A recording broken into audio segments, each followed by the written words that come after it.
An balimaw aw ni ɲantuma aw balimamuso madame Sise Ramata Sisoko an'aw ba tantira ka bɔ Atlanta États-Unis bi an bɛ fɛ ka kuma an ka sefa kelen ne kan donc bi an ka vidéo sabanan ye vraiment toujours kuma ka gɛlɛn ni n donna min gasi la o bɛ yafa ma kuma sen fɛ comme n b'a fɔ aw ye cogo min n ka laɲini tɛ ka mɔgɔ si dɔgɔya ka mɔgɔ si lagosi faransi wo dugu wɛrɛ wo o tɛ n ka laɲini ye n bɛ fɛ dɔrɔn ka kuma ɲɛfɔ aw ye an ka ɲɔgɔn faamu ka ɲɔgɔn sɔn hakili la ka se ka lagɛ fɛn minnu b'an kan an ka se k'o kɛlɛ cogo min walasa an ka se ka jamana lataa ɲɛ o dɔrɔn de ye n ka bi ye nin bɛɛ la maintenant n ye sefa vidéo fila minnu kɛ vraiment aw ka questions diyara n ye kosɛbɛ très important aw ye kumaw fɔ minnu y'a to n fana ye recherche wɛrɛ kɛ k'a ɲɛɲini walasa n ka se ka n'o ɲɛfɔ aw ye o ye fɔlɔ ye filanan n y'a faamu fana minnu bɛ kan ka jɔrɔ minnu inquiételen don parce que olu fɛ bon an bɛ sefa la a stabiliselen don an bɛ kan k'a kɛ pour que an b'a yɛlɛma mais n bɛ fɛ ka min fɔ c'est que hali indépendance tuma mɔgɔ dɔw tun tɛ fɛ indépendance ka taa o mɔgɔ dɔw ye kɛlɛ kɛ walasa an kana bɔ jɔnmaya la quoi parce que olu fɛ u degera a la u wolola a la peut-être u mɔna a la cogoya dɔ la u degera a la mais bi n bɛ fɛ ka ɲɛsin spécifiquement dugu 8 mɔgɔw ma Afrique de l'Ouest Côte d'Ivoire ni Sénégal Niger ni Burkina Togo ni Benin ani Guinée-Bissau ni Mali sefa bɛ anw de bara Afrique de l'Ouest ani Afrique centrale Tchad ni Cameroun République du Congo ani République centrafricaine ani Gabon ani Guinée équatoriale olu fana ka sefa bi an ka sefaw tɛ kelen ye dɛ mais a bɛɛ ye sefa kɔni ye komi n y'a fɔ ye cogo min sefa dilanna fɛn kelen de kama faransi ye sefa dilan ka taa da an ma walasa u ka papier d'an ma an k'an ka fɛnw feere u ma o de y'a raison fɔlɔ ye calcul foyi ma kɛ k'a fɔ olu bɛ ɲɔgɔn jago kɛ ni ɲɔgɔn ye u ma calculer sefa la sefa kɛra an n'olu de ni ɲɔgɔn cɛ olu b'an ka wari garanti komi n y'a fɔ a ye cogo min garanti in fana fɛn wɛrɛ tɛ dɛ da de ye garanti ye kuma dɔrɔn de ye garanti ye n'i y'a jateminɛ jamana 195 o de bɛ diɲɛ na 195 pays o jamana 195 la ni anw jamana 14 in tɛ ani Comore fana ili Comore mɔgɔw fara jamana 15 maa si tɛ sefa utiliser wa fana bɛɛ b'i ka wari de utiliser bɛɛ fana b'i garanti parce que e de dilan ka mɔgɔ ye ka mɔgɔ garanti ya est ce que mɔgɔ bɛ se ka e garanti diɲɛ na quoi ni mɔgɔ y'i garanti o kɔrɔ y'a ta i ye hali n'i taara juru ta banque la sa n'i ye garanti ta n k'o kɔrɔ ye n'i m'a sara u bɛ taa tigi de minɛ donc n'i ma jɔ i yɛrɛ ye i bɛ garanti a tigi b'i utiliser kɛ donc ne bɛ kan ka kuma minnu fɛ minnu ja tigɛlen don k'a fɔ k'an sirannen don an b'aw faamu c'est normal i kan ka siran parce que ni ko kan ka bɔ ko dɔ la ka taa ko dɔ la i kan ka siran i kan ka hami i kan ka jɔrɔ mais a différence ye min ye i bɛ se ka hami ka jɔrɔ ka taa ko kura la o y'a sɔrɔ ko kɔrɔ i b'o accepter ka sa o la ka bana o la i denw bɛ gɛn i denw bɛ taa sunɔgɔ tunga fɛ o tɛ se ka segin école t'i ka dugu la denmisɛnninw tɛ sabara don fini tɛ dugu la i b'o bɛɛ accepter ka na jɔrɔ ye or i bɛ se k'a fɔ non an bɛ jɔrɔ jɔrɔ bɛ yen nka an b'an jija an b'an ka wari créer parce que bɛɛ y'a kɛ a tɛ komi koba d'ailleurs ni dugu y'a ka indépendance ta a décision fɔlɔ k'a fɔ dɔrɔn parce que indépendance bɛɛ ye da de ye o i bɛ se ka n'i jɔ télé la dɔrɔn n ye indépendance ta kɛ n'i ye indépendance ta mun y'a to i y'a ta kuma tɛ o n ko fɛn dɔ de bɛ kɛ terrain kan min y'a to i ye indépendance ta o kɔrɔ ye ɲɛmaaw e de y'u sigi i ka armée e de b'i yɛrɛ défend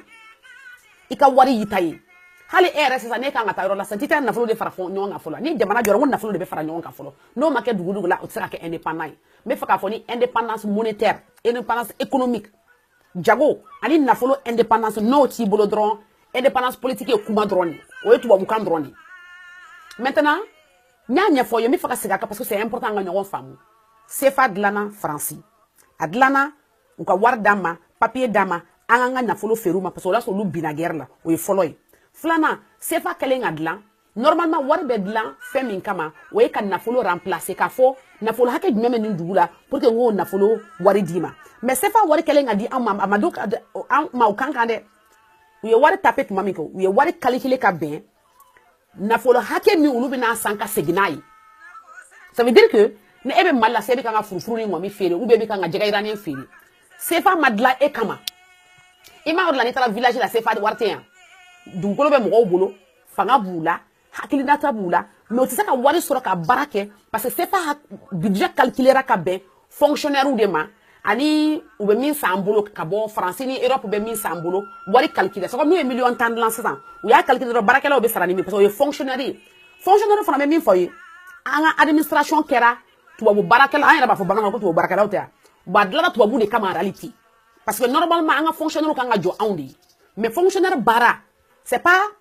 pour le peuple a kɛra de hali ni mairie ni fɛn ninnu bɛɛ bɛ kɛ accident sa o kɛra pour que ka an compter ka dɔn mɔgɔ hakɛ min b'an ka dugu la sinon a ma kɛ anw ka hɛrɛ kama k'a fɔ anw de bɛ kan ka jateminɛ a ka kɛ cogoya dɔ la quoi o ma kɛ o kama donc c'est très important an k'a faamu fonction publique min bɛ Mali la sisan a tubabukan n'a papier signé a tilancɛ bɛɛ jamanadenw ka hɛrɛ t'a la parce que ala sigi tɔ la tubabu de ye fonctionnement kɛ o de ye administration sigi o yɛrɛ ma ko administration civile parce que tubabu de taara an bara ka administration civile sigi an fɛ k'a fɔ ko u bɛ an ka papier signé u bɛ nin kɛ u taalen fana an continuer o sira fɛ o de la an b'a fɔ k'an ka système man ɲi parce que u taara ka min to u tɛ ka kan aw arranger n bɛna kuma min fɔ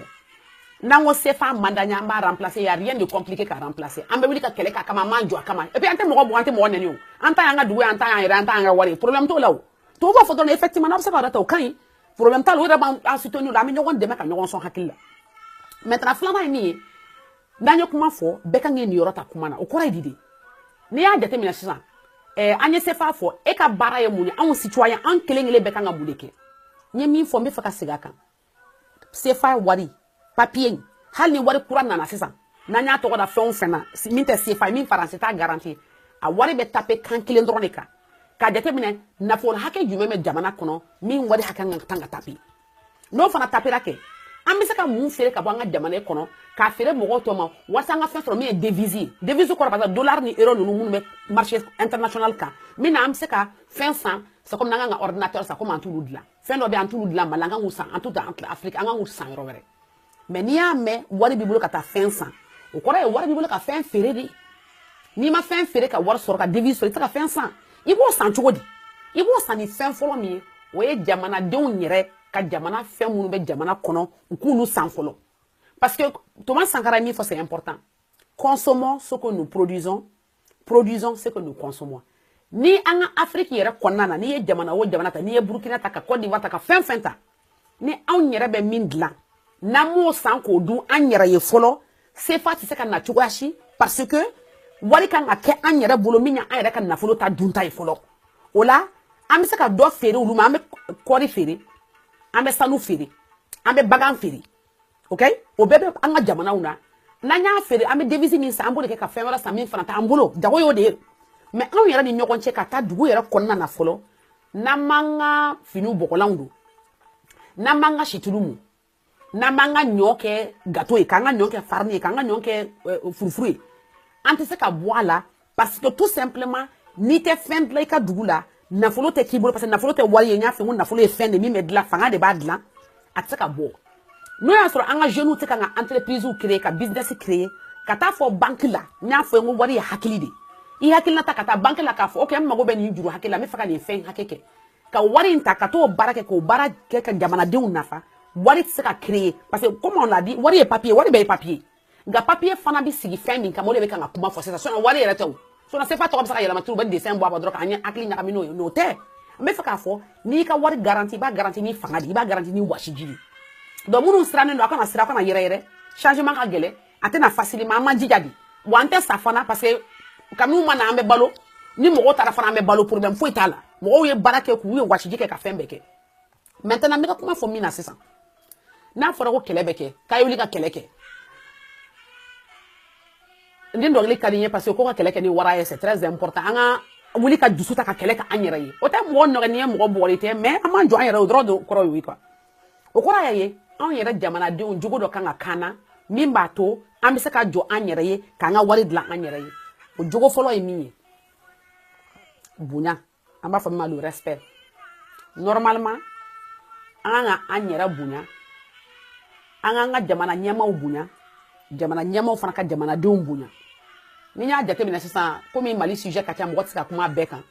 u ka France Afrique whatever min bɛ kan ka kɛ Mali la tile filanin na k'a fɔ ko parce que dunanw bɛ na i ka dugu la o de la i b'i ka dugu furan bon on ɲɔgɔnna dɔgɔyali tɛ jamana na quoi c'est comme ne ma deli ka fɛn ye min y'a to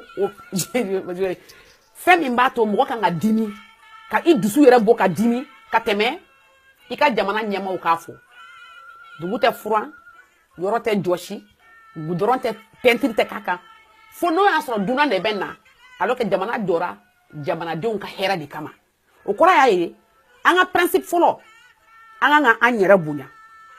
jamana ɲɛmaw kan bonya an fana k'u bonya filanan ye min ye an ye fɛn min dilan an ka jamana kɔnɔ an k'o fana bonya cɛkɔrɔba an ka bɔgɔlan an k'a bila bazɛn sanfɛ an ka furufuru an k'a bila buru sanfɛ an ka situlu an k'a bila beurre sanfɛ an ka fɛn minnu b'an bolo an ka golo sabara an k'o bila Italie fɛn Pierre Cardin n'a fɔra par exemple mɔgɔ bɛ voyager an ka président kan ka voyager ou bien gouvernement kan ka voyager est-ce que c'est normal u ka voyager ni Pierre Cardin ka valise c'est normal u ka valise kɛ min bɔgɔlan y'a dilan ou bien danifini minnu bɛ yen Mali la o kɔrɔ fana ye min ye kɔɔri o kɔɔri fɛn o fɛn n'i b'a don ou bien i b'a ta i yɛrɛ bolo ni fɛn dɔ tissu don ok i kan k'i jateminɛ k'a kɔɔri a dara Mali la a dara Burkina wa a dara localement wa a dara Côte d'Ivoire wa ou bien an ni ɲɔgɔn cɛ anw yɛrɛ ni ɲɔgɔn cɛ an minnu ye voisins ye kɔɔri ka da Mali la k'a parata Mali la k'a gese da localement k'a fini kala k'o don o de ye développement signe fɔlɔ ye o kɔrɔ ye fɛn min b'i bolo i y'o ta k'o dun fɛn min a tɔgɔ de i mago bɛ min na i y'o fana dilan donc ne bɛ fɛ ka min fɔ dɔrɔn an tɛ se ka kɛlɛ kɛ n'o y'a sɔrɔ an yɛrɛ kɛlɛkɛdenw t'a dɔn kɛlɛ kan ka kɛ kɛnɛ min kan an kan ka kɛlɛ kɛ cogo min ka kɛ yɔrɔ min ka kuma minnu fɔ c'est important maintenant mɔgɔ caman bɛ yen kan k'u yɛrɛ ɲininka quoi ko ne ko pour que an ka économistes bi o tɛ kan ka kuma fɔ de an ka politiciens tɛ yen de o bɛ kan ka dugu jɔ wa o bɛ kan ka yɔrɔ furan an ka avocats bɛ yen o bɛ kan ka mɔgɔw défense ta an ka juges bɛ yen o bɛ kan ka mɔgɔ juger ka ɲɛ o tɛ kan ka fɛnw kɛ normalement économistes fana bɛ ten an tɛ kan ka économistes foyi dɔgɔya mais n bɛ fɛ k'a fɔ dɔrɔn bɛɛ bɛ système dɔ kɔnɔ mun bɛɛ b'a kan ka accepter ten donc mɔgɔ tɛ k'a fɔ ko mɔgɔ bɛ nin bɛ jalaki nin bɛ jalaki o tɛ o bɛɛ de b'a kɔnɔ c'est comme ne ye vétérinaire ye ne kan ka baganw furakɛ est-ce que an ka baganw furakɛlen don ne yɛrɛ b'a la n bɛ fɛ k'a fɔ de an de tɛ kan an ka baara kɛ n'i tɛ ka baara kɛ i ka fɛn tɛ se ka taa ɲɛ o kɔrɔ ye de n'i tɛ baara kɛ i kan ka dɔn i bɛ baara kɛ cogo di baara bɛ kɛ waati jumɛn cogoya jumɛn na kan jumɛn kan kɛnɛ jumɛn kan dɔw la ne bɛ fɛ an yɛrɛ ka an yɛrɛ jalaki fɔlɔ min ye jamanadenw ye n'i ye députéw sigi an bɛ taa vote kɛ dɔ b'an an ka vote san quoi an bɛ 1000 minɛ ka taa voter dɔ ye o kɔrɔ ye an b'an yɛrɛ fana bonya pour moi pour que k'i yɛrɛ bonya i yɛrɛ bɛ jogo dɔ ta min o jogo de b'a to i bɛ se ka jɔ i sen kan k'a fɔ vraiment n bonyanen don n yɛrɛ ma n sɔnnen bɛ n yɛrɛ ye n bɛ se ka kɛlɛ kɛ kɛnɛ kan donc ne bɛ fɛ ka min fara u kan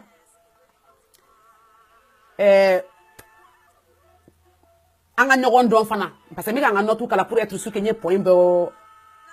a tɔgɔ de aborder yan an ka ɲɔgɔn dɔn kɔrɔ ye de a ka d'an ye an ka fɔ an taara Faransi vacances la an taara Italie Espagne non an tɛ se ka taa Moti ou bien ka taa Bɛnkara ou bien ka taa Kidal vacances ou bien Gao o kɔrɔ ye de pour avoir la paix dans un pays Mali filɛ sisan l'insécurité ni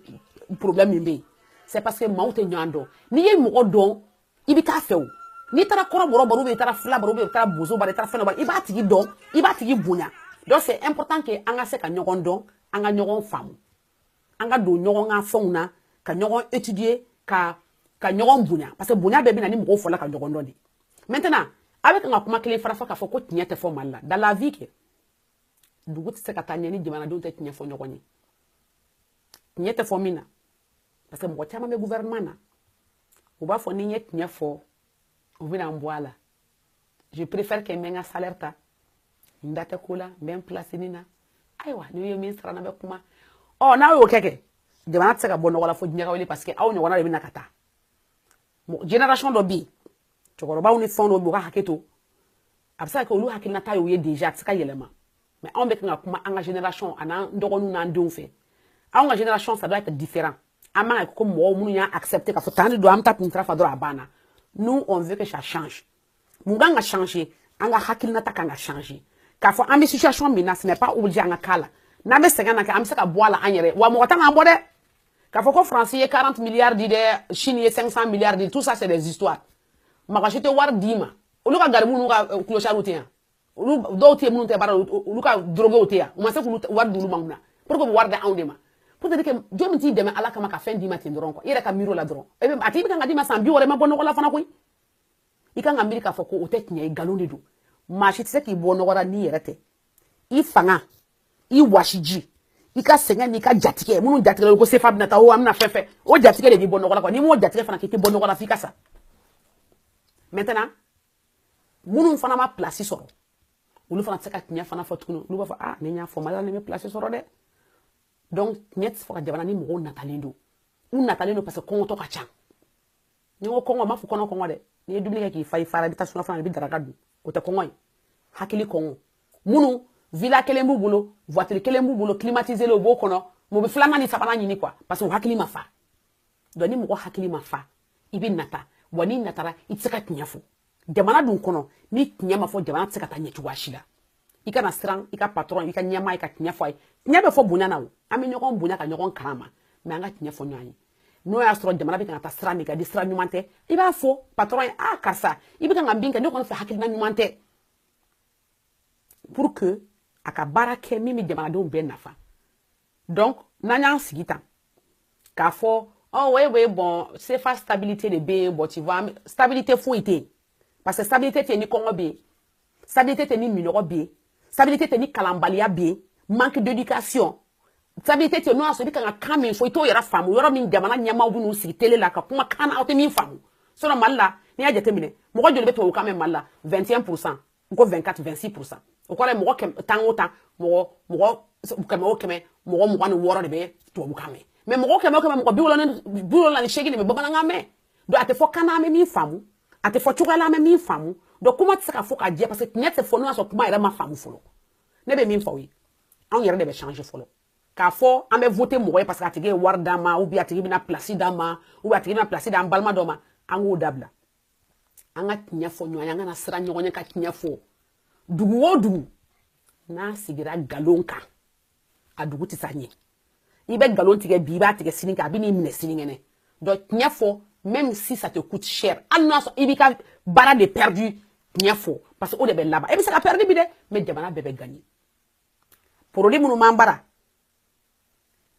i ka fɛn min b'i bolo i ka furufuru n'i ka ŋɔmi o ka fisa dɔ ka buru n'a ka bɛri i k'i wasa kɛ i ta ye o de bɛ se k'i bɔ nɔgɔ la donc franchement ni n donna min gasi la o bɛ hakɛ to n bɛ fɛ ka nin vidéo in kɛ comme vidéo de conclusion sur le CFA prochainement an bɛ fɛ ka kuma sur la langue kan pourquoi hakili ɲagaminen don langue la o ye histoire wɛrɛ ye mais an bɛ don o la fana na mais aw bɛ hakɛ to ni n donna min gasi la mais continuons an ka continuer k'an ka baro kɛ ka continuer ka échange kɛ mais CFA ko in a plan bɛ yen a b'a fɔ ma ko chronogramme an bɛ fɛ ka kɛ waati min plan ye 2020 de dani san 3 o san 3 kɔnɔna na aw kelen kelen bɛɛ bɛ se ka min kɛ o ye mun ye an bɛ fɛn min produit a k'o utiliser aw kana tugu mɔgɔ kɔ nkalon kan aw ka tiɲɛ fɔ mɔgɔ ye ni maa min ka vote bɛ yen dugukolo feerela ɲagamikɛla suyɛnikɛla nepotisme k'o ta k'o bila yen parce que tout simplement a tigi ye 1,10 d'i ma wari la fɛn fɛn o 1,10 bɛ jamana bɛɛ de bi e kelen ka dumuni tile 2 dumuni o bɛ jamana bɛɛ bi pendant 50 ans fɛn min fana kabini 1900 combien an bɛ CFA la an ma bɔ nɔgɔ la an tɛ kan ka développer an bɛ kan ka sous-développer au contraire et que dɔw ka se ka miiri k'a fɔ k'o ye normal ye o fana bɛ mɔgɔ dabaliya ba mais an b'olu fana faamu parce que kɛlɛ mana kɛ cogo cogo cɛkisɛw ni musokisɛw bɛ kɛlɛ ta dɔw b'u jɔ kɔfɛ dɔw bɛ yɛrɛ mais ni kɛlɛ banna tuma min bɛɛ bɛ don a la an bɛ taa an kɔni an t'a dabila an b'an jija k'a kɛlɛ kɛ an ka hɛrɛ bɛ min na an b'a ɲini wa an b'a wɔsi accepter an b'a sɛgɛn accepter an b'a tɔɔrɔ accepter an b'a ni tɔɔrɔ k'a fɛn bɛɛ kɛ fɛn o fɛn saba nu kute an k'o kɛ kɛlɛ tɛ dimi tɛ foyi foyi tɛ seulement Mali ka hɛrɛ Burkina ka hɛrɛ Sénégal ka hɛrɛ Afrique ka hɛrɛ o ye diɲɛ ka hɛrɛ de personne n'est contre l'intérêt de l'Afrique mais bɛɛ b'i ka intérêt de défense ta donc an tɛ kana fɔ français b'an contre la dɛ mais b'u yɛrɛ ka pour la o ye normal ye bɛɛ b'i yɛrɛ de défense ta o ni san nana ko bɛɛ b'i kun de biri donc an fana b'an kun biri an bɛ min fɔ o ye la jeunesse mɔgɔ kana décourager kɛlɛ mana kɛ cogo cogo a ka gɛlɛn foyi ma nɔgɔ diɲɛ na hali ka wuli ka bɔ i ka dilan ka taa daraka dun k'i dabolo sa a ka gɛlɛn mais jija de b'a kɛ an bɛ ɲɔgɔn sɔn hakili la je m'excuse n bɛna kɛ 20 minutes parce que n b'a dɔn aw caman y'a fɔ ko n ka dɔɔni fara o de la n y'a prolonger dɔɔni mais n bɛ fɛ ka min fɔ aw ye an ka lutte bɛ continuer an m'an jija ka mɔgɔw ta minnu ye jamana ɲɛnamaw ye minnu bɛ miiri jamana hɛrɛ la minnu tɛ miiri u yɔrɔ dɔrɔn na u tɛ miiri u ka denbaya dɔrɔn na mais u bɛ miiri à chaque membre de famille parce que dugu jamanadenw a bɛɛ ye famille kelen de on continue à lutter ni n donna min gasi la o bɛ hakɛ to Vraiment, je vous aime bien. Merci pour tout. Ala kanto ɲɔgɔn ye. Love you. Bye bye.